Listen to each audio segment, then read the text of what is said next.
Do I?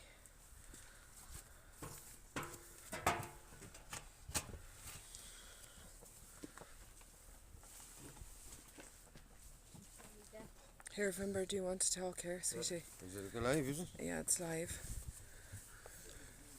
Hi guys, we promised you earlier on that we'd take you out to have a look around the farm, and it's pretty dark now. The rain has stopped for a short while, thankfully. So listen, we're just going to show you around a little bit at there are a number of barricades while you're approaching this farm, and we're at what we call Charlie Point 2, which is the second barricade here. I'll just show it to you now and I'll describe it, yes.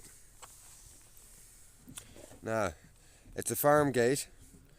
There's 150 tons of silage bales behind that gate.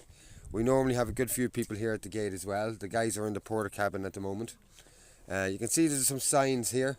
No trespass. I'm not sure if you'll pick this one up, but this is enough is enough. We have a ladder up over those silage bales there now. If you just come around here, you have a porter cabin with some lads in it. Bit of security.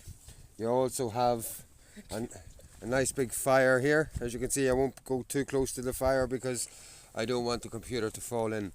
We have some visitors coming now. This will show how busy and popular this movement is. We have traffic coming up and down this road quite regularly now. We have 4 to 5 watchmen up at that top gate up there. Good talkers. And they're there just to screen people coming in and open and close the gate. We have a visitor coming up at the moment, as you can see. So that's what the place looks like outside at the moment. We've been here now since last Friday. Seamus got his eviction notice on Thursday. It's tough going in many ways, spending a long time here. Pretty wet weather over the last few days, particularly.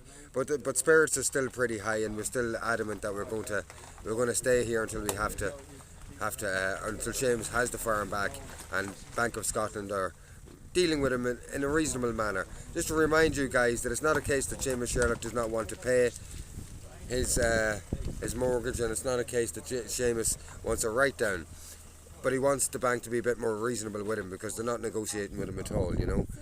So that's what that's about.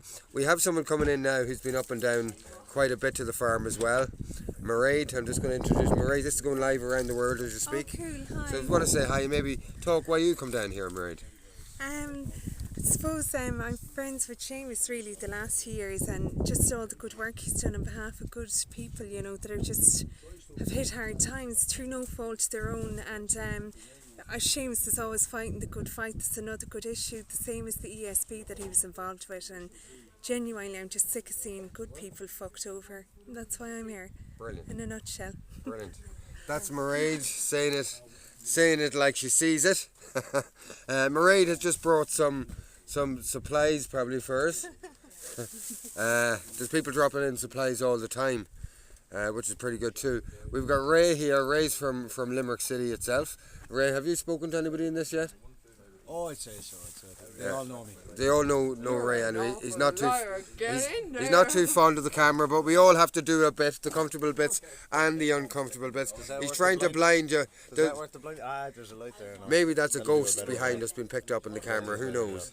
Now Mairead is now changing from her beautiful wear into her... Thanks very much. Did you see that? Into her farm wear. We've just... for some reason, I had the camera covered. That's why we didn't get Mairead changed in there. This is Mairead turning from Miss Kerry or Miss Tipperary. She's now turning into Miss Farmer in one fell swoop. So behind me now, guys, I'm just rotating here. We have one of the many porter cabins that were donated to us by local businessmen in the hope that we'll win this fight, which we are going to win. This porter cabin, look, it actually looks very well arranged and organised. Show them the sandwiches. These were sandwiches left down by people. You can see they look pretty delicious and they're fresh enough now. We have apple tart donated. Everything that we have has been donated here. You know, so in terms of the support, people sometimes can't stay here, but they're coming down here all the time. You may remember speaking to Nigel earlier. Nigel has had a lot of hits and a lot of people looking at his video that he made, yeah. Nigel wouldn't be used to this kind of stuff though. I'd say he will get used to it now, you know. Hello Punk Monk, how are you? Nice to have you watching. And then we have, well, you can't account for taste, can you? But there's a Man United poster up here that we're going to put in the Sheriff's face and make him run. And we have Obama. Obama sent in a personalised photograph specifically for the campaign. Obama said Seamus should be allowed to stay in his home, but should have to give everything he ever had and ever will have to the banks. So that's Obama's contribution. So we're moving back out of the porta cabin, folks. Yeah. I don't know quite what else to say to you. Have you met Trevor? I'll put you on to Trevor.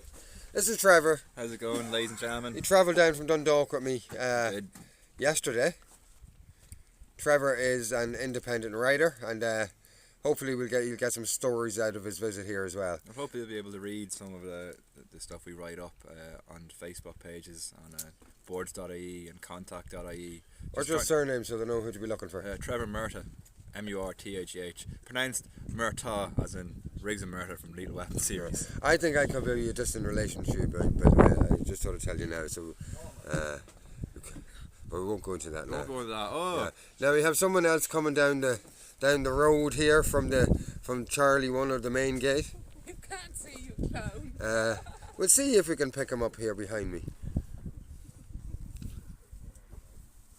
Can you see anything there, guys? No, I'll just tell you how dark it is here at the moment. But whoever it is, they will be down with us. Let's hope it's not the sheriff. We're standing here and the sheriff's walking down, and we're trying to put him on live stream.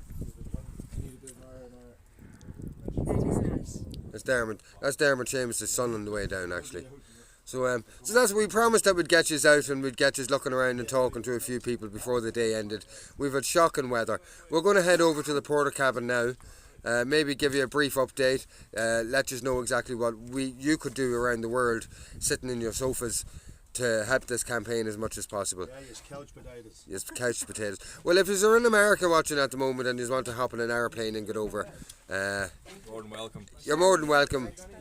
But it might be handier just to send an email to Bank of Scotland. So that's what we're asking people to do. Find Bank of Scotland employees or offices or anything around the world. Send them an email about Seamus, S-E-A-M-U-S space Sherlock, S-H-E-R-L-O-C-K. Send them an email explaining that you know what's happening here. We're actually live on Occupy World News now, thanks. So send a message to Bank of Scotland explaining that you know, as well as the rest of the world, that Seamus has tried to be very reasonable with the banks and they've refused to engage with him for 14 months because he represents people who are suicidal because of debt. And because of that, they're trying to persecute Seamus now. They're about to evict him and his family off his farm. For people who are just tuning in, just to let you know, give you an update on what's happening here. 9 days ago, a farmer who's also a very well-known campaigner for people's rights, particularly with banks, received an eviction notice. He was given no date or time of the eviction, which is very unusual in Ireland. Seamus has been trying to negotiate with the Bank of Scotland. They have refused for 14 months to engage with him. We believe it's because of the very good and positive and progressive work that he has been doing. We have barricaded his farm. Seamus has barricaded his farm in. Lots of supporters have come down, given donations, and are living here on the farm permanently to prevent this eviction from happening. What we need you to do around the world is to contact Bank of Scotland, not Royal Bank of Scotland, but Bank of Scotland offices around the world. Send them an email about Seamus' story and tell him something has to be done here because the PR for the bank will get so bad that they're going to lose business. And we need to put as much pressure as possible on. We need to win this battle for Seamus as soon as possible so we can move on to assist other people around the country. At the moment, there's a hell of a lot of people under threat from eviction. There's 165,000 mortgages in arrears in Ireland out of a population of 4.2 million. The situation is dire for many people, and Seamus and ourselves as supporters genuinely believe that this is the first of many stands against evictions, forced evictions in this country. A lot of people are going down the legal route and other ways like that, but we're actually just going down the basic ethical and moral route that families should not be removed out of their homes, and that rather than engaging solicitors and costing a lot of money and going through a court system which is in essence corrupted itself, it might be more beneficial that we do things like this. That, for instance, we do email the banks, Bank of Scotland in this case, or that we go and we help people by standing there and preventing evictions from happening without violence, but using force of numbers. So that's what we're about. Listen, I'm gonna leave you now, guys. We did what we said we'd do. We'd show you around. Sorry it's so late, and sorry the weather is so bad, but we're going to sign off for now. Is there any questions you want to ask before I go?